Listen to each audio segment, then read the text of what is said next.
आओ हम यहोवा के लिए ऊंचे स्वर से गाएं, अपने उद्धार की चट्टान का जय जयकार करें। हम धन्यवाद करते हुए उसके सम्मुख आएं और भजन गाते हुए उसका जय जयकार करें।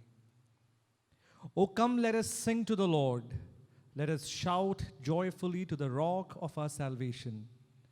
Let us come before his presence with thanksgiving. Let us shout joyfully to him with psalms. आज की इस ऑनलाइन सभा में आप सबका स्वागत है। हमारी प्रार्थना है आज की आराधना के द्वारा परमेश्वर आप प्रत्येक जनों से बातचीत करें। परमेश्वर का अनुग्रह है आज की आराधना के द्वारा हम सबके ऊपर परमेश्वर उंडेलने के लिए हम प्रार्थना पूर्वक परमेश्वर के हजूरी में रहें। प्रार्थना करते हुए आज के सभा आराधना को हम प्रारंभ करें। महान जीवित सामर्थी परमेश्वर, आज सुबह के समय आपके हजूरी में आने के लिए प्रभु ये सुनहरा अवसर आपने हमारे जीवन में प्रदान किया, इसलिए हम आपका धन्यवाद देते हैं। आप महान परमेश्वर है, स्तुति में विराजमान परमेश्वर है। आपकी आराधना करने के लिए प्रभु आज हम सब लोग एकत्रित हुए हैं और हमारी प्रार्थना है आज की आराधना हमारे जीवन के लिए आशीष का कारण होने पाए। वास्तविकता में प्रभु हम आपको स्तुति आराधना दे पाएं, ना केवल हमारे शब्दों के द्वारा परंतु हमारे जीवनों के द्वारा भी आपको आराधना मिलने पाए। प्रभु जी, हमारी प्रार्थना है जो भी कार्य हम करते हैं, गीतों को गाते हैं, प्रार्थना करते हैं और आपके वचन से सुनते हैं, हमारी प्रार्थना है इन सब कार्यों के द्वारा केवल आप और केवल आपके नाम की महिमा होने पाए और हमारी आत्मिक बढ़ोतरी के लिए ये सब कारण होने पाए। हमारी प्रार्थना है आज की आराधना के प्रारंभ से लेकर अंत तक प्रभु आप हमें ले चल, आप हमें नियंत्रण कर, आपके नाम की महिमा होने पाए। आदर और महिमा हम आपको देते हैं, मसीह यीशु के नाम में हम इस विनती को मांगते हैं, आमीन आमीन।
we sing, singing a love song to Jesus, singing a love song to Jesus. And I am captivated by your love. Oh, your love covers me, Lord.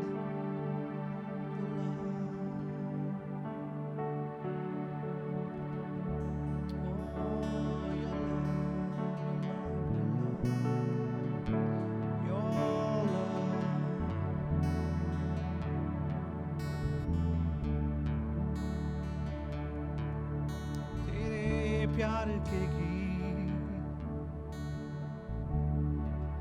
तेरे प्यार के गीत,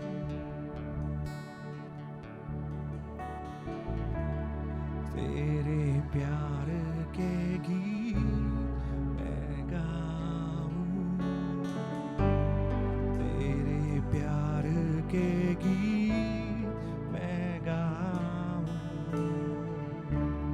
तेरे प्यार के गीत मैं गाऊं, तेरे प्यार के गीत मैं गाऊं,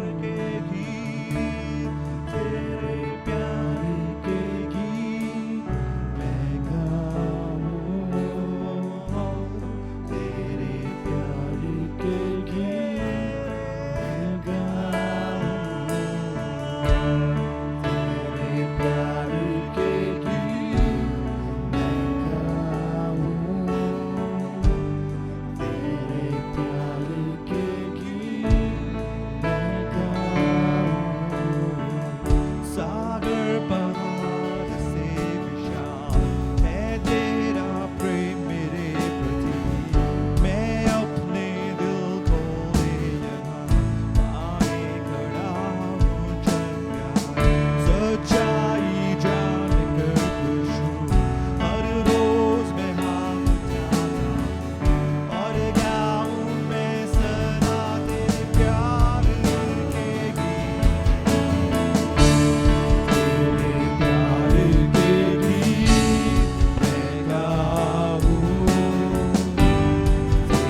worshiping Him.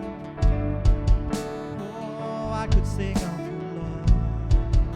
I could sing of your love. I could sing of your love. And when I think of your love, I feel like dancing. I feel like dancing. Spirit of the living God. Oh, I feel like dancing. It's foolishness, I know.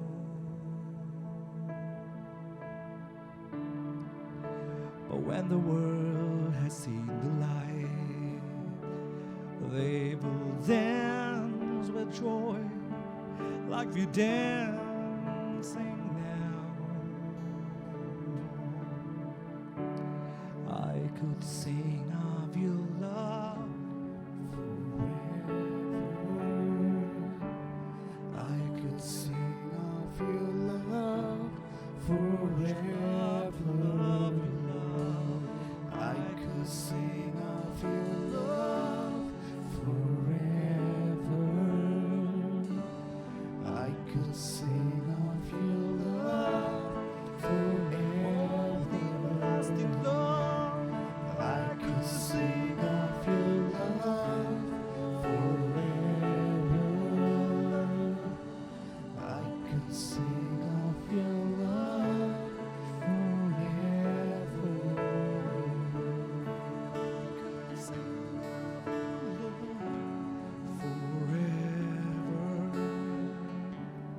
I could sing.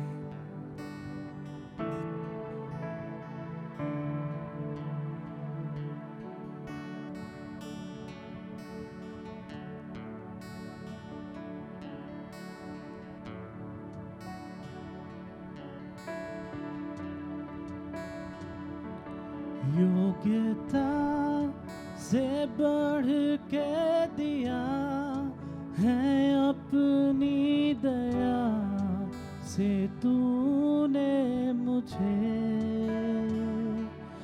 योग्यता से बढ़ के दिया है अपनी दया से तूने मुझे।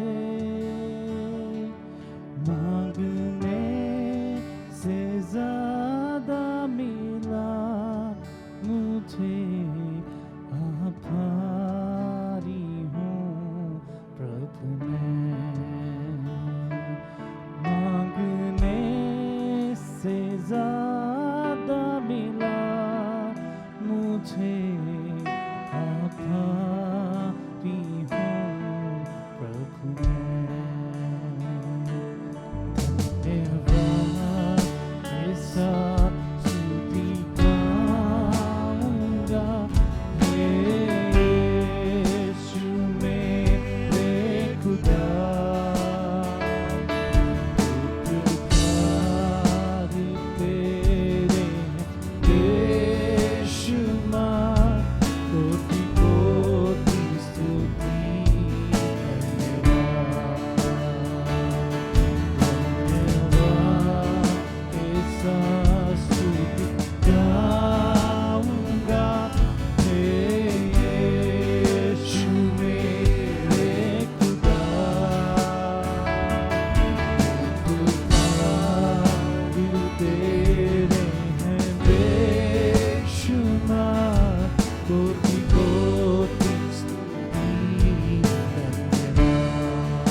सा स्तुति गाऊंगा हे यीशु मेरे खुदा उपकार तेरे हैं बेशुमार कोटि कोटि स्तुति धन्यवाद के साथ स्तुति गाऊंगा हे यीशु मेरे खुदा उपकार तेरे हैं बेशुमार कोटि कोटि स्तुति धन्यवाद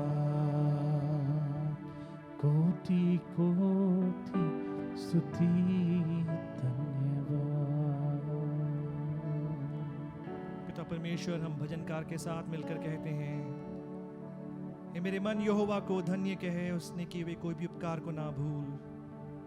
गीतकार के साथ हम भी यही कहते हैं, प्रभु योग्यता से बढ़कर हमारे जीवनों में प्रभु आपने उपकार की है। उन सब उपकारों को याद कर कर आपके चरणों में प्रभु हम आपकी स्तुति आराधना करते हैं।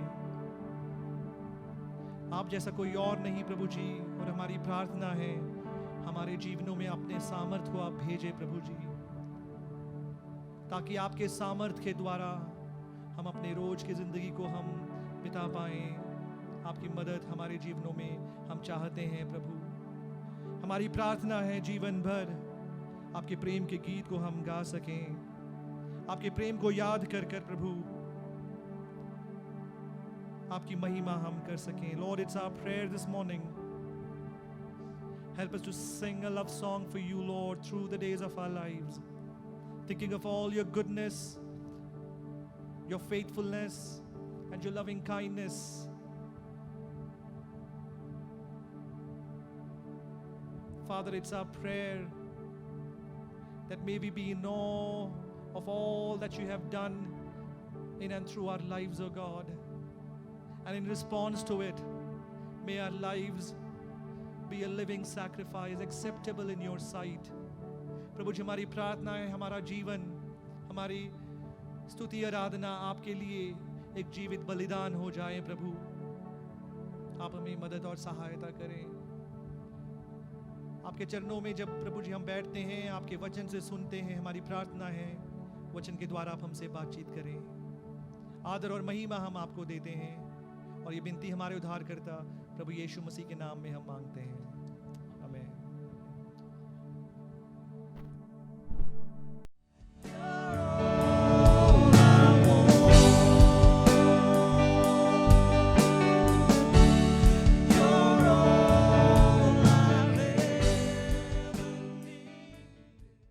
Praise the Lord. आज के इस पवित्र दिन के सुबह का समय के लिए प्रभु का धन्यवाद देते हैं। ज़िंदगी के सफ़र के दरमियान में फिर से ऑनलाइन के माध्यम से आप सबके साथ अभिसंबोधन करने के लिए खुदा ने मेरे जीवन में भी ये अवसर दी, उसके लिए मैं प्रभु का धन्यवाद देते हैं।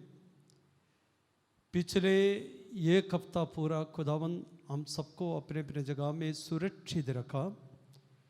बड़े छोटे अमीर गरीब बहुत सारे लोग पिछले हफ्ता इस दुनिया छोड़ दी।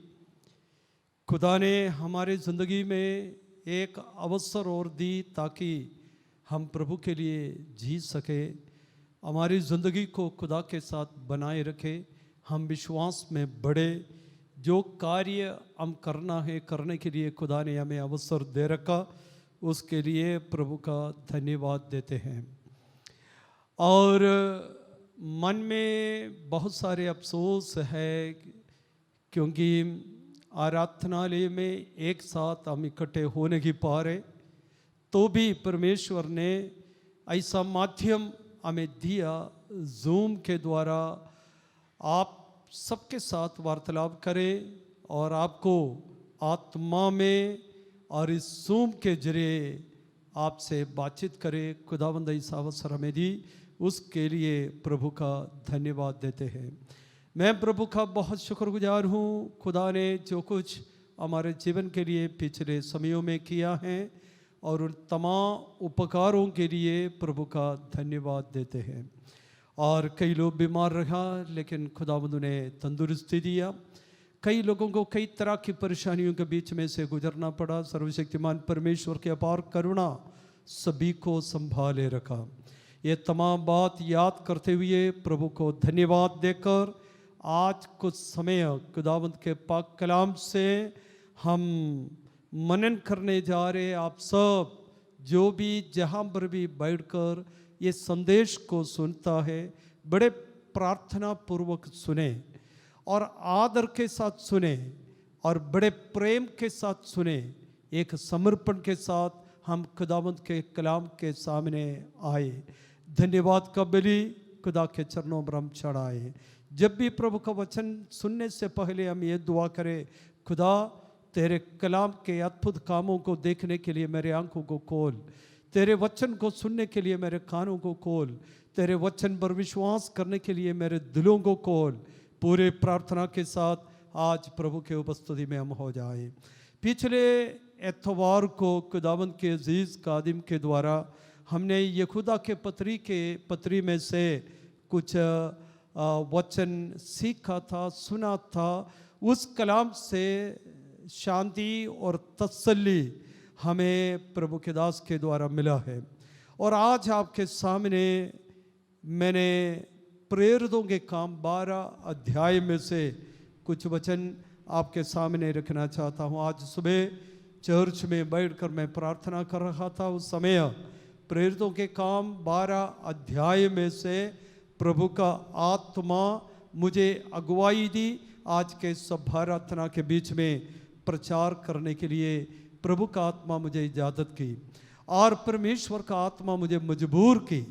और खुदावंद के आत्मा का आज्ञा मानते हुए मैंने आज सुबह का समय आपके सामने प्रेरितों के काम 12 अध्याय को लेकर आता हूँ। प्रेरितों के काम 12 अध्याय, उसके पहली आयत से लेकर 25 आयत तक पूरा अध्याय। लेकिन पूरा अध्याय इस समय पढ़ने के लिए हमारे पास समय नहीं है, लेकिन आप अपने जगह पे जब भी अवसर मिले प्रेरितों के काम 12 अध्याय पूरा पढ़ना है। उसके शुरू से मतलब जब 12 अध्याय की पहली आयत से लेकर 5 आयत तक की और पहले पोर्शन आप जरा पढ़े और उसके बाद पूरे अध्याय में जो भी बातें हैं प्रभु का आत्मा जिस प्रकार हमें लेके जाना चाहते हैं प्रभु के हाथ में हम सौंप दें। उस समय हेरोदेस राजा ने कलीसिया के कई एक व्यक्तियों को दुख देने के लिए उन पर हाथ डाले। उसने यूहन्ना के भाई याकूब को तलवार से मरवा डाला। और जब उसने देखा कि यहूदी लोग इससे आनंदित होते हैं तो उसने पतरस को भी पकड़ लिया। वे दिन अख़मीरी रोटी के दिन थे और उसने उसे पकड़ के बंदी गृह में डाला और रखवाली के लिए 4-4 सिपाहियों के 4 पहरों में रखा, इस मनसा से कि फसह के बाद उसे लोगों के सामने लाए। सो बंदी गृह में पतरस की रखवाली हो रही थी, परंतु कलीसिया उसके लिए लौ लगाकर परमेश्वर से प्रार्थना कर रही थी। यहाँ पर बहुत सारे बातों को सीखने के लिए, समझने के लिए है। और परमेश्वर का वचन साथ से 12 अध्याय को कई दफ़ा हमने सीख चुका है और इसमें से हम सुन चुका है। लेकिन आज सुबह का समय मैं फिर से मजबूर हुआ ताकि इसी अध्याय से कुछ बातें आपके सामने मैं बांटूं। यहाँ पर लिखा है, उस समय हेरोदेस राजा ने कलीसिया के कई व्यक्तियों को सताने के लिए उस पर हाथ डाले। उस समय मतलब बहुत ही थोड़ा समय हुआ नया नियम के कलीसिया का स्थापना होते हुए। बहुत थोड़े लोगों से कलीसिया शुरू किया, बहुत ही थोड़े लोग था शुरू में। उसके बाद कठिन परिश्रम, पवित्र आत्मा का काम और प्रार्थना के द्वारा कलीसिया प्रतिदिन बढ़ते रहा। शक्ति में और सामर्थ्य में और गिनती में कलीसिया बढ़ा। कलीसिया बढ़ने का कंट्रीब्यूशन यही था, पवित्र आत्मा का काम, पवित्र आत्मा का शक्ति और प्रार्थना और प्रभु के दासों का मेहनत। एक कलीसिया बढ़ने के लिए इतना बहुत ही पर्याप्त है या बहुत ही ज़रूरत है। तो यहाँ पर हम देखते हैं उन दिनों में मतलब जब कलीसिया बढ़ रहा था, पवित्र आत्मा काम कर रहा था, लोगों का प्रार्थना बढ़ रहा था, तब शैतान कुछ लोगों को अपना हाथ में लेकर प्रभु के कलीसियाओं को तंग करने के लिए, प्रभु के दासों को तंग करने के लिए शैतान किसी को अपने हाथ में ले ली। उसमें से याकूब को तलवार से मारा गया, पतरस को पकड़ा और बंद गृह में डाला। यही बातों से ये अध्याय शुरू है। यहाँ पर शुरू में ही हमारे मन के अंदर एक विचार आते हैं, खुदावंद क्यों अनुमति दिया, प्रभु यीशु मसीह क्यों अनुमति दिया प्रभु के लोगों को तंग करने के लिए लोग उठ खड़े हो जाए, प्रभु क्यों अनुमति दी? याकूब को तलवार से क्यों मारा गया, परमेश्वर ने क्यों अनुमति दी? मैं जब प्रभु का वचन पढ़ रहा था और प्रभु के चरणों पर सोचा, एक ही आंसर मुझे मिला, ये परमेश्वर का मर्जी है, प्रभु का मर्जी है। तो खुदावंद के मर्जी को कोई भी सवाल नहीं उठा सकते। याकूब को मरवाना या लोगों के तलवार से याकूब मरना, ये परमेश्वर का मर्जी था और परमेश्वर के मर्जी के मुताबिक वो बातें हुआ है। लेकिन मैंने जो प्रभु का मर्जी स्वयं नहीं कहा, क्योंकि मत्ती, मरकुस, लूका, यूहन्ना जब उन पुस्तकों को पढ़ने के समय इनका इरादा भी था खुदावंद प्रभु यीशु मसीह के साथ दुख का कटोरा पीने के लिए समर्पित लोग था। ये दुख उठाने के लिए समर्पित लोग था। उनके जीवन का इरादा था, मैं मसीह के दुखों में सहभागी हो जाऊं और मसीह के दुख जो भी उसने सहा मैं भी वो सहूं।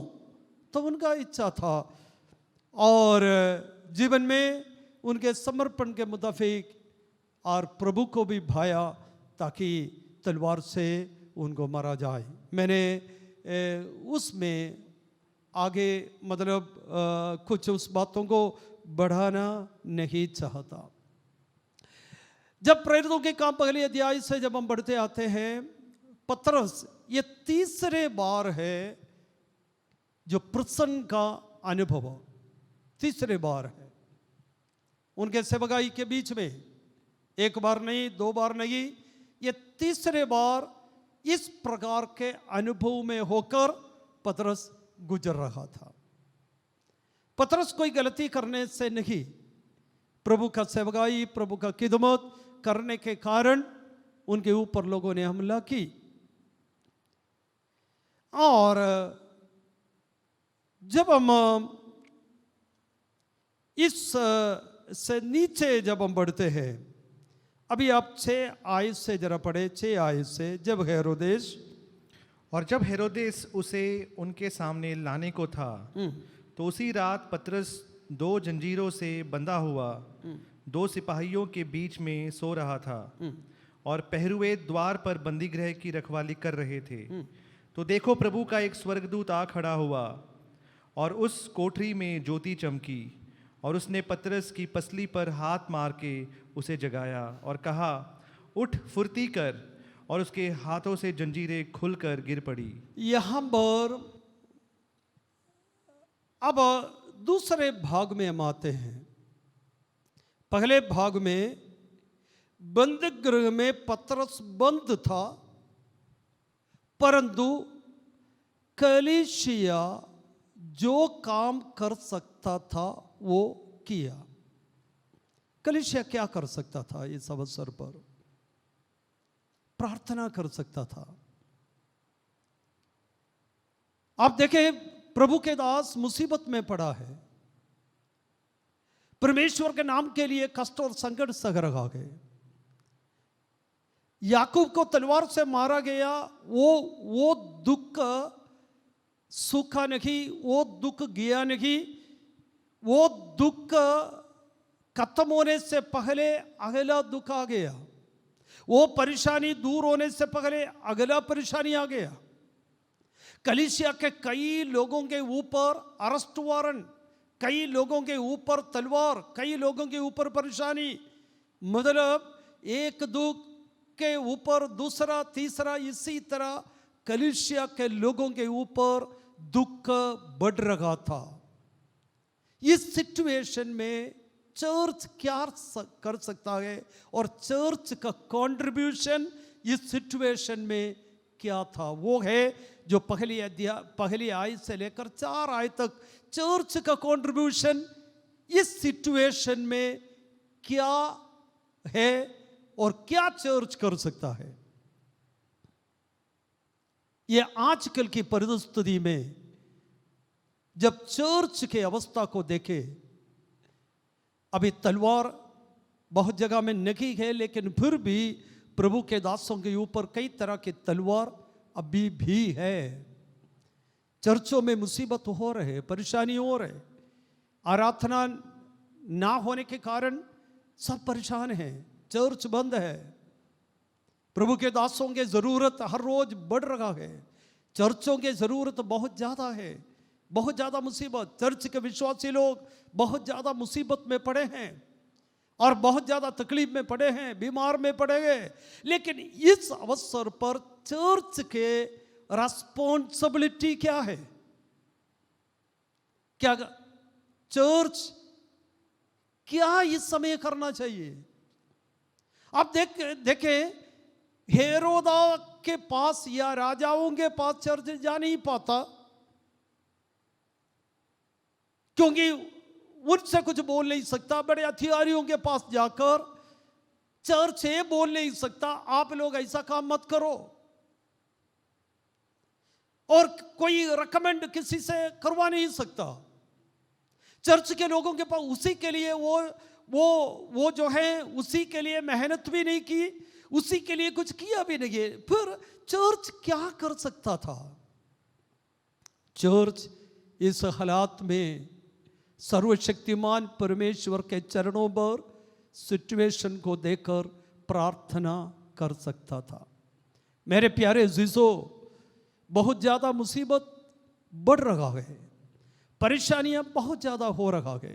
हमारे असीस लोगों में से कई लोग दुनिया छोड़ दी, कई लोग भूखे हैं, कई लोग परेशानी में हैं, कई लोग बीमार हैं। लेकिन हमारे सामने इस अवसर पर कई दफा दूसरों को पैसे से मदद करने के लिए हमारे पास नहीं होता, और कई दफा उनके पास जाकर कुछ बोलकर मदद करने के लिए नहीं होता।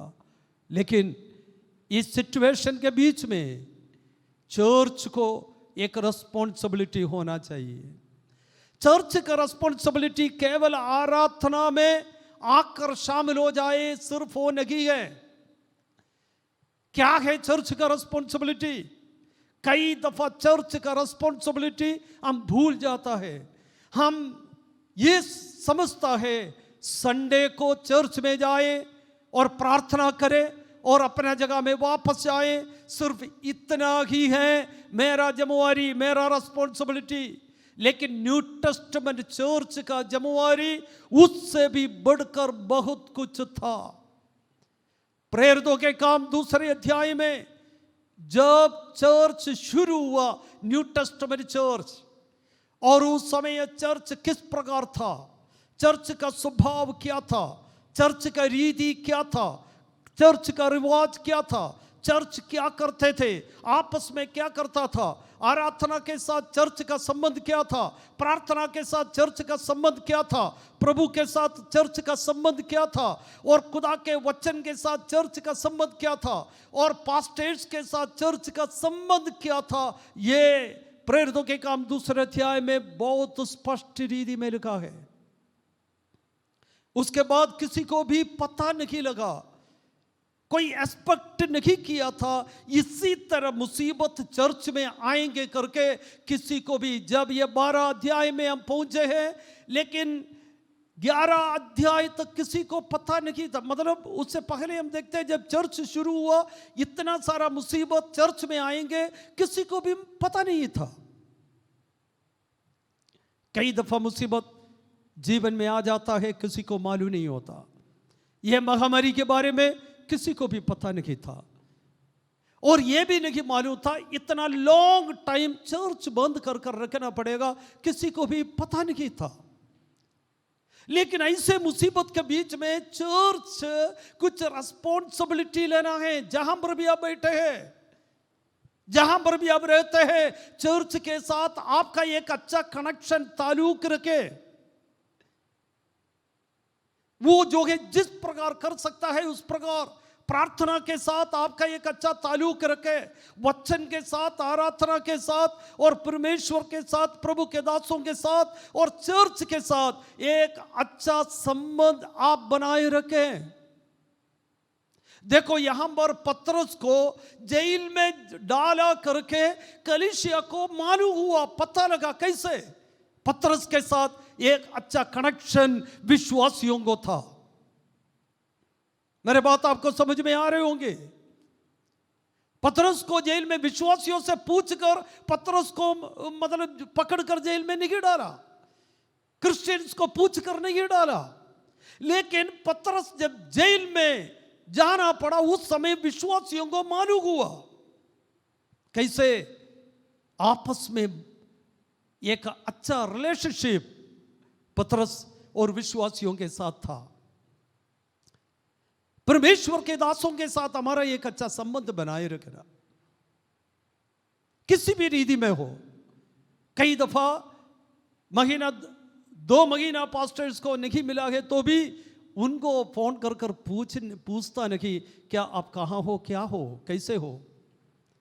कई दफा विश्वासियों से नहीं पूछ पाता, लेकिन आपस में पास्टर के साथ, चर्च के साथ, आपस में विश्वासियों के साथ एक अच्छा संबंध बनाए रखे, ताकि मालूम हो जाए कौन मुसीबत में है और कौन परेशानी में है, ये मालूम पड़ जाए। हमारे चर्च में किसी को कल सर्जरी था, उसने फोन कर कर मुझे बताया मेरा सर्जरी होने वाला है, आप मेरे लिए प्रार्थना करो। तब पता लगा चर्च में एक विश्वासी परेशानी में है। हमने यहां पर सुबह प्रार्थना की, कल भी प्रार्थना की, उसके बाद मेरे पर्सनल प्रेयर में भी मैंने प्रार्थना की, क्योंकि इस अवसर पर उस भाई के लिए जो हम कर सकता था वो हम करें। तो मेरा कहने का मतलब, पतरस को पकड़कर जेल में जब डाला उस समय कलीसिया को पता लगा, ताकि पतरस और कलीसिया का रिलेशनशिप वो बनाए रखा था, मेंटेन करके रखा था।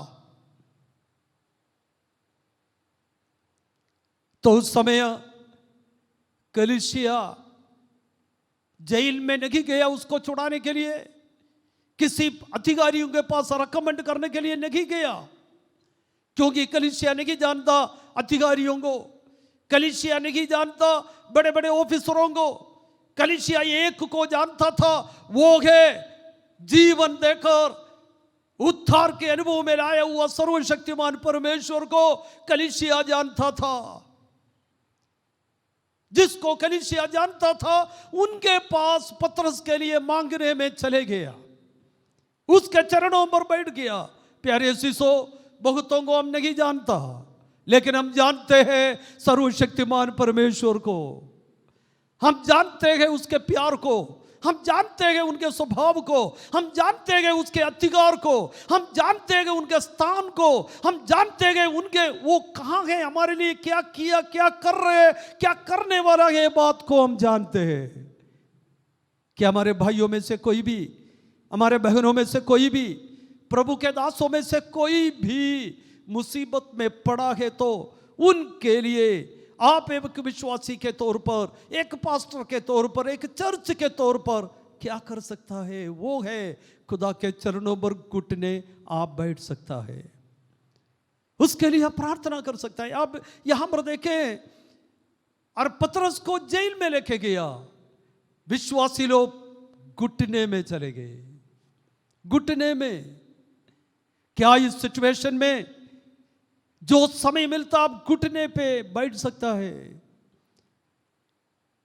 बहुत सारे मुसीबतें बढ़ रहा गए, फैल रहा गए। आगे कितने दिन और इस अवस्था में चलेंगे हम नहीं जानता, लेकिन हम जो अवसर मिलता है प्रार्थना की तरफ जाए। बहुत ज्यादा प्रचार सुनने में हम बैठे हैं, ऑनलाइन के द्वारा बहुत प्रचार लोगों को देते रहते हैं, लेकिन मेरा एक अनुरोध है, ज्यादा प्रचार सुनने में एक आधा सुनो जरूर, लेकिन थोड़ा समय प्रार्थना के लिए भी समय निकालो, थोड़ा समय वचन पढ़ने के लिए भी समय निकालो, क्योंकि परमेश्वर आपसे बात करेंगे और परमेश्वर आपको रिवील करेंगे कुछ बातें। प्रभु आपको सामर्थ्य और शक्ति देंगे। और यहां पर कलीसिया प्रार्थना में बैठे, और जब 6 आय से जब हम देखते हैं, यहां पर मैंने एक बात और आपको बताना चाहता हूं। गॉड सीज आवर ट्रायल्स, परमेश्वर हमारे ट्रायल्स को देखता है, मुसीबत को देख रहा है। जो भी मुसीबत के बीच में से होकर आप गुजर रहा है, ये बात मैं आपको बताना चाहता हूं, परमेश्वर आपके दुखों को देखता है, आपके कष्टों को, आपके संकट को। पतरस जब जेल में चले गया तो परमेश्वर वो देख रहा था वो अवस्था।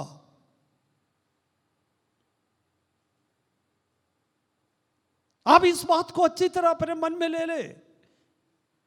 जो भी अवस्था में होकर आप गुजर रहा है इस समय में, परमेश्वर वो देख रहा है। आपका घर का अवस्था, आपका शरीर की अवस्था, आपके मन की अवस्था, आपके बच्चों की अवस्था, नौकरी के स्थान में जो अवस्था आप फेस कर, वो परमेश्वर उस अवस्था को देख रहा है। God sees our every trials.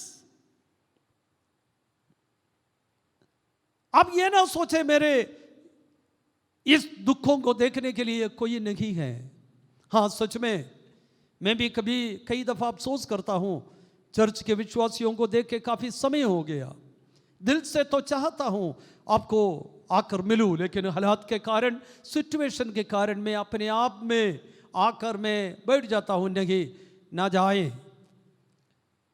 तो यहां पर परमेश्वर अपने लोगों के संकट को देख रहा था, देखता है। उसका एक उदाहरण मैं देता हूं, निर्गमन के किताब में इस्राएलियों के विषय में सर्वशक्तिमान परमेश्वर कह रहा है, मेरे प्रजा के लोगों के संकट में देख रहा हूं, उसको छुड़ाने का प्लान मैं बना रहा हूं, उसी के लिए काम मैं कर रहा हूं। परमेश्वर हमारे अवस्था देख रहा है।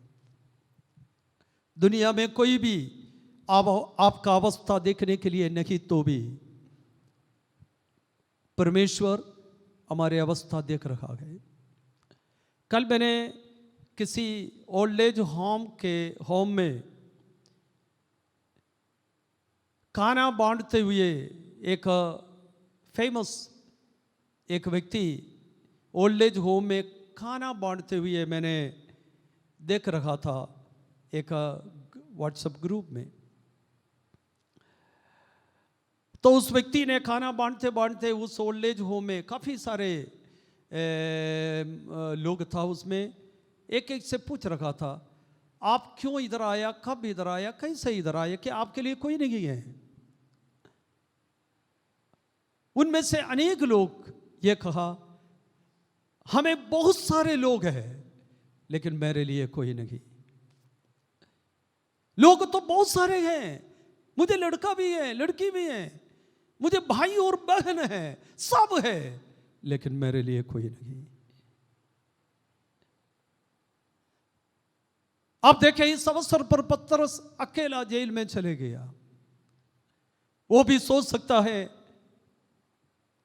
क्या मैं अकेला हो गया हूं? लेकिन पतरस ऐसा सोचा नहीं होगा, कारण पिछले दिनों के अनुभव सोचे।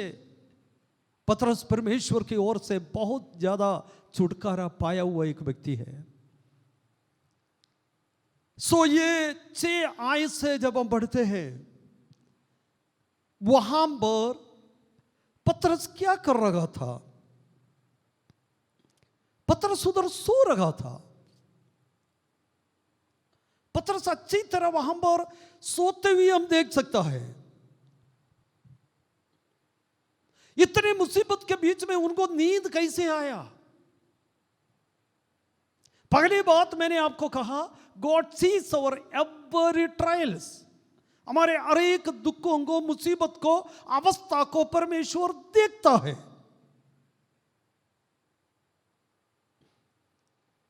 दूसरी बात, यहां पर परमेश्वर जब ये 5 या 6 आयत से नीचे पढ़ते हैं, परमेश्वर हमारा प्रार्थना सुनता है। प्रभु हमारा प्रार्थना सुनता है। कलीसिया जो कर सकता था वो किया, परमेश्वर प्रार्थना सुना। परमेश्वर प्रार्थना सुनने के कारण पतरस जेल में इतने दर्द के बीच में, मुसीबत के बीच में, परेशानी के बीच में, इतने बुरी अवस्था में वहां पर अच्छी तरह पतरस सो रहा था, अच्छी तरह सो रहा था। Praise the Lord. इतने मुसीबत में कैसे नींद उसको आया? आप जरा सोचे, उसने गलती कुछ नहीं की ये जेल में आने का। उनको मारा भी होगा, पीटा भी होगा, शरीर में दर्द, अंदर बाहर सब दर्द, विश्वासियों का बोझ उनके अंदर है, जीवन में है, किदमत का बोझ उनके जीवन में है। उनकी अवस्था बड़ा बुरा अवस्था था, लेकिन फिर भी ये तमाम परिस्थिति के बीच में रात के समय जेल में अच्छी तरह वो सोया। वो सोने का कारण पतरस के मन में भजन संहिता 34 उसका कुछ वचन जरूर याद आ गया होगा। आप सभी को मालूम है, भजन संहिता 34 में वहां पर लिखा हुआ वचन, वो वचन पतरस बाद में कई साल के बाद पत्रिका जब लिखने के समय भजन संहिता 34 का वो आयत निकाल कर उसने पहले पतरस के पत्री में लिखा। आप जरा पढ़ें, पहले पतरस 3 अध्याय उसके 12 आयत। 1 पीटर 3 का 12 आयत। क्योंकि प्रभु की आंखें धर्मियों पर लगी रहती है, धर्मियों पर लगे रहते हैं, पहली बात। दूसरे बात, और उनके कान उनकी बिनती की ओर लगे रहते हैं। आप समझ गए? ये 34 भजन संहिता में लिखा हुआ एक वचन पतरस, पहले पतरस का किताब किसके लिए, कब, क्यों लिखा, इस बातों के बारे में हमें मालूम है। जो कष्टों में, परीक्षाओं में, संकट में गुजरने वाले विश्वासियों के लिए पतरस लिख रहा है। मैं भी जेल में था, पतरस अपने अनुभव सोचकर, याद कर कर बता रहे। मैं भी जेल में मुझे पढ़ना पड़ा, मैं भी संकट और दुखों के बीच में होकर मुझे चलना पड़ा, मैं भी बीमारी तकलीफ में होकर मुझे चलना पड़ा। लेकिन उस समय 34 भजन संहिता के वो वचन पतरस के मन के अंदर आया। परमेश्वर के आंखें, प्रभु के आंखें धर्मियों पर लगी रहती है। खुदावन हमारे अवस्था को जानता है। दूसरी बात, परमेश्वर हमारे प्रार्थना सुनता है। ये है परमेश्वर के कान हमारे बिनतियों पर लगे रहते हैं। ये बात जो है उनको अच्छी तरह सोने में वहां पर मदद की, क्योंकि परमेश्वर प्रार्थना सुनता, प्रभु की आंखें मेरे ऊपर है। जब ये वचन उनके मन के अंदर बहुत शांति में सोने के लिए उनको मदद की। केवल वो नहीं, 12 अध्याय की प्रेरितों के काम 12 अध्याय की 12 आयत जरा पढ़े, सिर्फ वो नहीं, शांति में सोने का और एक कारण मैं अस्यूम कर रहा हूं क्या है। 12 का 12 पढ़े। और ये सोचकर वह उस यूहन्ना की माता मरियम के घर आया जो मरकुस कहलाता है। वहां बहुत लोग इकट्ठे होकर प्रार्थना कर रहे थे। बहुत लोग इकट्ठे होकर, क्योंकि पतरस को मालूम है मैं जेल में हो तो भी मेरे लिए प्रार्थना करने वाले एक झुंड मेरे पीछे है, इसलिए वो शांति से वहां पर सोया। पहले कारण वो क्यों इतना शांति से सोया, क्योंकि परमेश्वर के वचन में लिखा है यहोवा परमेश्वर के आंख अपने धर्मियों पर लगे रहते हैं, उनका कान अपने धर्मियों के प्रार्थना पर खुले रखा है। ये बात पतरस को चैन से सोने में कारण बना। सिर्फ वो नहीं, उनको मालूम था मेरे पीछे प्रार्थना करने वाले एक झुंड है। मेरे प्यारे भाइयों बहनों, बुजुर्गों, कलीसिया के हर एक विश्वासी भाई बहनों, आपके अंदर एक हियाव लेकर आना, आपके पीछे प्रार्थना करने वाले एक झुंड है। आपके लिए प्रार्थना करने वाला आपका पेरेंट्स है, आपके लिए प्रार्थना करने वाला आपका परिवार है, आपके लिए प्रार्थना करने की एक चर्च आपके पीछे है। हम कई दफा क्यों चर्च के साथ मिलकर चलने के कारण क्या, आपके लिए प्रार्थना चर्च करता है। इतने मुसीबत के बीच में आपके पीछे प्रार्थना करने का एक ग्रुप है। मेरे खिदमत की या मेरे जिंदगी के तमाम अनुग्रह के या हियाव का रीजन मेरे पीछे कलीसिया, मुझे मालूम है कलीसिया में हर एक विश्वासी चाहे एक सेकंड हो मेरे लिए दुआ करते हैं। इंडिया में कई लोग मेरे लिए दुआ करता है, दुनिया में कई लोग मेरे लिए दुआ करता है। आपको भी मैं ये हियाव देना चाहता हूं, आपके पीछे प्रार्थना करने का एक ग्रुप है। आपको नहीं मालूम, आप उसको नहीं देख रहा है। आज तक आप जीवित हैं, आप चलते फिरते हैं। कितने सारे आपत के बीच में से होकर आपको गुजरना पड़ा, कितने सारे मुसीबत के बीच में से होकर आपको गुजरना पड़ा, कितने बड़ा बीमारी आपके जीवन में आया, लेकिन आज भी आप जीवित हैं। आपके पीछे प्रार्थना करने का एक ग्रुप है। इस्राएल का परमेश्वर ना सोता ना ऊँगता। कई दफा आप ड्यूटी में होगा, लेकिन आपके लिए घुटने बैठने वाला कुछ लोग जरूर है। कई दफा आप कई जगह पे होगा, आपके लिए घुटने बैठने वाला कुछ लोग जरूर आपके लिए है। पतरस को पता था मैं इधर जेल में है तो भी मेरा कलीसिया नहीं सो रहे, मेरे कलीसिया मेरे लिए दुआ कर रहे, मेरे भाई बहन लोग मेरे लिए दुआ कर रहा है, मैं क्यों फिर इतना चिंता में होकर चलूं। सिर्फ वो भी नहीं, उनके अंदर और एक विचार आया होगा। फिलिपियो 4 अध्याय के 6 और 7 आयत जरा पढ़े। फिलिपियो 4 अध्याय के 6 और 7 आयत। इतने बड़े भारी मुसीबत के बीच में प्रभु का वचन उनको याद आया। परमेश्वर की आंख मेरे ऊपर है, प्रभु का कान मेरे दोहाई पर है, मेरे पीछे प्रार्थना करने वाले लोग हैं। सिर्फ मोरोवर फिलिपियो 4 अध्याय उसके 6 और 7 आयत उनके मन में आया होगा। क्या लिखा है वहां पर? किसी भी बात की चिंता मत करो, किसी भी बात का चिंता मत करो, परंतु हर एक बात में तुम्हारे निवेदन प्रार्थना और विनती के द्वारा धन्यवाद के साथ परमेश्वर के सन्मुख में लेकर आओ।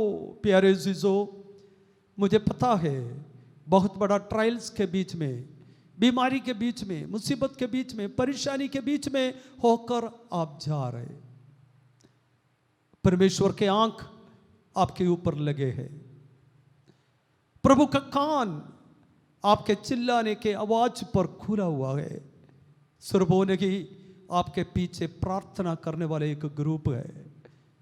आपका चर्च आपके लिए दुआ करते हैं। आप ये नहीं सोचना चर्च आपको भूल रखा है। जहां पर भी आप बैठे हैं, जो भी परीक्षा के कितने भी दूर में, आपके एजुकेशन के लिए दुआ करने वाले एक ग्रुप आपके पीछे है। आपके नौकरी के लिए प्रार्थना करने वाले एक ग्रुप आपके पीछे है। आपके तंदुरुस्ती के लिए दुआ करने वाले कुछ लोग आपके पीछे हैं। चाहे आप कहीं भी बैठा हो, मैं आपके ही आपके लिए बता रहा हूं, जितने लोगों का नाम मुझे चर्च का पता है, हर एक लोगों का नाम मैं मतलब जब भी प्रार्थना के लिए बैठते हैं सुबह में लेता हूं। चाहे आप कितने भी दूर बैठे हो, कोई भी गांव में बैठे हो, कोई भी फ्लैट में बैठे हो, जितनों का नाम मुझे मालूम है। जिसका नाम नहीं पता, उनका चेहरा मेरे सामने, मैं लेकर उनके लिए दुआ कर। सिर्फ मैं अकेला नहीं, कलीसिया के और भी कितने सारे लोग, सिर्फ वो भी नहीं। पत्रस से हम सोने का रीजन, प्रभु के वचन क्या कहते हैं, किसी भी बात का चिंता मत करो, तुम्हारे हर एक बात धन्यवाद के साथ परमेश्वर के उपस्थिति में आप लेकर आओ। हालेलुया। सिर्फ वो भी नहीं, 4 भजन संहिता के 8वीं आयत को पढ़े। दाऊद अपने परेशानियों के बीच में, मुसीबत के बीच में दाऊद ने क्या कहा, कैसे दाऊद के अनुभव क्या था। 4 भजन संहिता की 8वीं आयत, मैं शांति से लेट जाऊंगा, मैं शांति से लेट जाऊंगा और सो जाऊंगा, क्योंकि हे यहोवा केवल तू ही मुझको एकांत में निश्चिंत रहने देता है।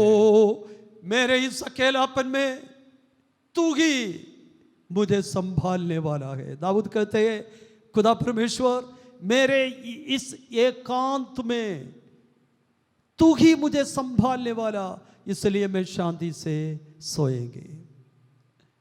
Praise the lord. अब यशायाह नबी की किताब 41 अध्याय का कुछ वचन पढ़े, 10 आयत हम सब जानते हैं। मैं शांति से 41 यशायाह नबी की किताब 41 उसका 10 आयत, मत डर क्योंकि मैं तेरे और हूं। मत डर, मैं तेरे साथ हूं। और आगे, इधर उधर मत ताक, परेशान मत हो, मैं तेरा खुदा हूं। और आगे, मैं तुझे दृढ़ करूंगा और तेरी सहायता करूंगा, मैं तेरी सहायता करूंगा, अपने धर्म में दाहिने हाथ से, अपनी दाहिने हाथ से तुझे संभालूंगा। खुदावंद का ये कलाम है, मत डरो, परेशान मत हो, मैं तुझे संभालूंगा। इधर उधर भागते फिरते परेशान मत हो, मैं तेरा परमेश्वर हूं। जब ये सारे बात पतरस को बहुत आराम से उस जेल में सोने के लिए मदद हुआ। मैं ये समझता हूं उनका जेल में वो सोकर एक मिरेकल वेकअप था उनका। जेल के अंदर एक मिरेकल वेकअप, कितने आश्चर्य अद्भुत रीति में वो नींद से उठा, बड़े परेशानी के साथ या दर्द के साथ सोया, बड़े अद्भुत कामों को देखकर उसने उठा। भजन संहिता में ऐसा एक वचन लिखा है, संध्या में रोना पड़े, रात को रोना पड़े, संध्या में रोना पड़े, लेकिन सुबह जय जयकार का एक अनुभव जीवन में है। पतरस अकेला वहां पर था, पतरस दर्द और तकलीफ के साथ वहां पर सोया, लेकिन उसने उठा कैसे? एक मिरेकल परमेश्वर के तरफ से एक अद्भुत कामों को देखकर, कभी प्रतीक्षा ना किया, मैं एक अद्भुत कामों को देखकर मैं उठ सकता है, नींद से उठ सकता है। प्यारे जीजो, आप दर्द के साथ जीवन बिता रहे, एक अद्भुत कामों को देखकर आप उठ सकता है। Praise the Lord. इन दिनों में एक अद्भुत काम आप अपने आंखों के सामने देख सकते हो। पतरस जब उठा, परमेश्वर का एक बहुत बड़ा अद्भुत काम देखा। क्या अद्भुत काम पतरस ने देखा, ये बात हम सब जानते हैं, वहां पर लिखा है। क्या क्या अद्भुत काम पतरस ने देखा? उनके बंधन खुल गया, स्वर्गदूत वहां पर आए और पतरस स्वर्गदूत को नहीं बुलाया। इसलिए मैंने कहा परमेश्वर हमारे अवस्था को जानता है। पतरस की अवस्था परमेश्वर जान लिया। परमेश्वर को पता था पतरस को छुड़ाने के लिए कलीसिया में कोई नहीं, पतरस को कोई भी छुड़ा नहीं सकता। सर्वशक्तिमान परमेश्वर पतरस के निमित्त अपने स्वर्गदूत को वहां पर भेजा। मत्ती के इंजील 18 अध्याय 10 आयत को जरा पढ़े। मत्ती 18 अध्याय के 10 आयत में वहां पर लिखा है, स्वर्गदूत परमेश्वर भेज देते हैं। मत्ती 18 का 10 आयत। देखो तुम इन छोटों में से किसी को तुच्छ ना जानना। और आगे, क्योंकि मैं तुमसे कहता हूं, मैं तुमसे कहता हूं कि स्वर्ग में उनके दूत मेरे स्वर्गीय पिता का मुंह सदा देखते ओ हैं। उनका दूत स्वर्ग में, उनका दूत, इसका मतलब यहां पर जितने भी विश्वासी भाई बहन प्रभु के दास लोग हैं, उनके लिए स्वर्ग में एक स्वर्गदूत है। सर्वशक्तिमान परमेश्वर तुरंत स्वर्गदूत को आज्ञा दी, तुम जाओ उस जेल में, मेरे दास पतरस जेल में है, वो सो रहे। स्वर्गदूत वहां पर आया, जब नींद से, वहां पर लिखा पतरस को हिस्सारा दिया, उनको टच किया, उठो। नींद से जब उठा तब एक मिरेकल उसने देखा। कभी ना सोचा हुआ एक अद्भुत काम, कभी ना सोचा हुआ एक अद्भुत काम। आज मेरे इस वचन को सुनने वाले मेरे भाइयों बहनों बच्चों, कभी भी ना सोचा हुआ एक अद्भुत काम इस प्रतिकूल परिस्थिति में, इस बीमारी के बीच में, इस तकलीफ के बीच में आप देख सकता है, अनुभव कर सकता है। Praise the Lord. पतरस का बंधन खुल गया। जो भी द्वार बंद था वो द्वार बंद हो गया, वो खुल गया। पतरस को स्वर्गदूत ने कहा मेरे पीछे आओ। पतरस स्वर्गदूत का आज्ञा माना, आज्ञा माना। पतरस का ओबीडियंट वहां पर हम देख सकता है। पतरस का ओबीडियंट, कितना भी ओबीडियंट बनकर स्वर्गदूत के पीछे वो निकल पड़ा। पहला द्वार खुल गया, दूसरा द्वार खुल गया, बाहर गया। उसके बाद जो मेन फाटक था वहां पर स्वर्गदूत खोला के करके वहां पर नहीं लिखा, वहां पर लिखा स्वयं वो द्वार खुल गया। ऑटोमेटिकली वो द्वार खुल गया। उसके बाद स्वर्गदूत चले गया। आगे के काम के बारे में पतरस को स्वर्गदूत कुछ भी नहीं बोला। आगे आप क्या करना, इतना बड़ा छुटकारा आपको मिला, आप क्या करना, पतरस को कुछ भी नहीं बोला। बाहर ले जाकर सारा द्वार उनके लिए खोल कर दिया, पतरस को छुड़ाया, बाहर लेकर गया, स्वर्गदूत चले गया। पतरस अपने मर्जी पर नहीं गया। इतना छुटकारा पाया हुआ पतरस, इतना अनुग्रह पाया हुआ पतरस, उसने क्या की, उसको पता था मेरे लिए प्रार्थना करने वाले एक ग्रुप है, मैं उनके बीच में जाकर उनके साथ प्रार्थना करके परमेश्वर मेरे जीवन में किया हुआ अद्भुत कामों का वर्णन मैं करूं। हालेलुया। प्यारे जीजो, परमेश्वर ने आपको उपकार की, परमेश्वर ने आपको छुड़ाया, परमेश्वर ने आपको बचाया, परमेश्वर ने आपके सामने बंद रास्ता सारा खोल दिया, परमेश्वर आपको आजाद की, बंधन से छुटकारा देकर बाहर लाया। आपके मन मर्जी जीने के लिए नहीं, मन मर्जी चलने के लिए नहीं, परमेश्वर किया हुआ उपकारों को प्रभु के लोगों के बीच में बताने के लिए खुदा ने अद्भुत काम आपके लिए की। पतरस प्रार्थना करने वाले लोगों के झुंड में वो जाकर वहां पर उनके साथ मिला, उधर गवाही दी। तीसरी बात परमेश्वर ने क्या की? मैंने पहली बात बोला, परमेश्वर हमारा अवस्था देखता है। दूसरी बात, परमेश्वर हमारा प्रार्थना सुनता है। तीसरी बात क्या है? एक और बार पहले पत्रस 3:12 पढ़कर मैं समाप्त करना चाहता हूं। तीसरी बात क्या है प्रभु ने किया हुआ? तीसरी बात, पहले पत्रस 3:12 आयत के तीसरे लाइन या 12 आयत पूरा पढ़े। क्योंकि प्रभु की आंखें धर्मियों पर लगी रहती है, धर्मियों पर लगे रहते हैं, और उसके कान उनकी विनती की ओर लगे रहते हैं। और आगे, परंतु प्रभु बुराई करने वालों के विमुख रहता है। जो लोग हमारे विरोध में काम करता है, जो लोग हमारे विरोध में बोलता है, उसको परमेश्वर खुद हैंडल करेगा। प्रभु आप देखेंगे उसको। Praise the Lord. यहां पर पतरस उसके विरुद्ध में कुछ नहीं बोला, उसके विरुद्ध में कुछ काम करने नहीं गया, क्योंकि उनके शत्रु के बारे में वो परमेश्वर खुद उसको हैंडल कर रहा है। जब 12 अध्याय के 17 आयत में जब हम पढ़ते हैं, जो पतरस के विरोध में काम किया हुआ लोगों को उस राजा ने क्या किया करके वहां पर लिखा है। 17 आयत से लेकर जब नीचे हम बढ़ते हैं 12 अध्याय के, वहां पर पतरस को जेल में डाला हुआ लोगों को राजा क्या किया करके वहां पर लिखा।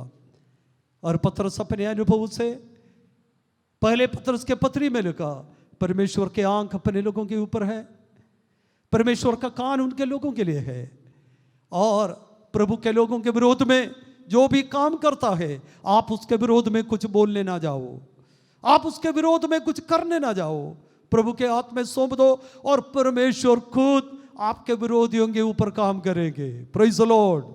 और आज इस बात को आपके सामने मैं रखता हूं। पहली बात, आपका अवस्था प्रभु जानता है। दूसरी बात, आपका प्रार्थना प्रभु सुनता है। तीसरी बात, आपके विरोध में जो भी लोग आते हैं, कोई भी कुछ भी करते हो, प्रभु के हाथ में दे दो। खुदावंद वो अपने हाथ में लेकर क्या करना है प्रभु को पता है। आप उसके विरोध में कुछ ना बोलो। आपको क्या करना है? यदि आप छुटकारा पाया है, यदि आप चंगाई पाया है, परमेश्वर के अनुग्रह को आपने हासिल किया है, आपको क्या करना? अपने मन मर्जी ना जाओ, मन मर्जी ना जियो। प्रार्थना करने वाले लोगों के, आपके लिए दुआ करने वाले लोगों के साथ मिलकर प्रार्थना और आराधना, प्रभु किया हुआ उपकारों को सबके सामने आप बताओ, लोगों को बताओ, प्रभु ने आपके लिए किस काम के लिए देखा, उस काम को कर कर आगे बढ़ो। मैंने संक्षिप्त रूप में इतने बड़े हालात के बीच में हमें तसल्ली और शांति देने वाला बात क्या क्या है? पहली बात, प्रभु का वचन वायदा हमारे लिए है। दूसरी बात, हमारे पीछे प्रार्थना करने वाले लोग हैं। तीसरा, प्रभु ने कहा किसी भी बात का चिंता मत करो।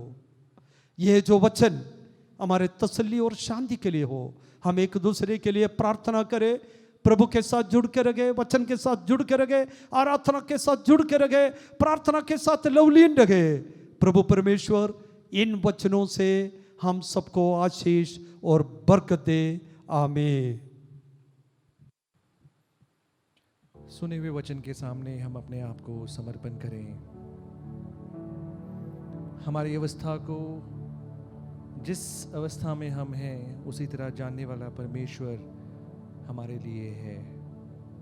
इन मुश्किलों के समय में जिस प्रकार हमने सुना कि परमेश्वर हमारे ट्रायल्स को, हमारी अवस्था को देखते हैं। The Lord sees it. The Lord sees our trials. हमारे प्रार्थनाओं को परमेश्वर सुनता है। The Lord hears our prayers. धन्यवाद करें कि परमेश्वर ने हमें एक झुंड दिया है। हमें परमेश्वर में कई भाई बहन हमें परमेश्वर ने दी है जो हमारे लिए निरंतर प्रार्थना करते हैं। धन्यवादी हो हम परमेश्वर का। हमारे लिए परमेश्वर कार्य करते हैं। आज के अध्याय से हमने देखा The Lord works for us। जिस प्रकार वचन में लिखा है, यदि परमेश्वर हमारी ओर है, हमारा विरोधी कौन हो सकता है। अपने आप को परमेश्वर की हजूरी में समर्पण करते हुए आइए हम प्रार्थना करते हुए आज के सभा आराधना को समाप्त करें। पिता परमेश्वर, एक और बार हम आपकी हजूरी में आकर आपको धन्यवाद देते हैं प्रभु।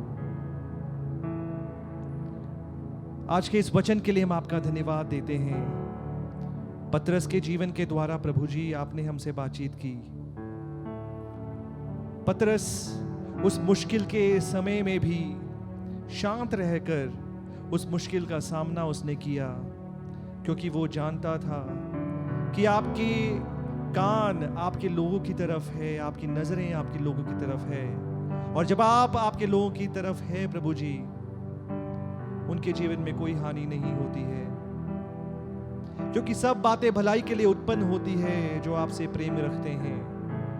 प्रभु जी, आपके वचन के द्वारा हमें धैर्य देने के लिए हम आपका धन्यवाद देते हैं, और हमारी प्रार्थना है कि इन मुश्किलों के समय में हम शांत रहकर ये जान पाएं कि आप खुदा हैं।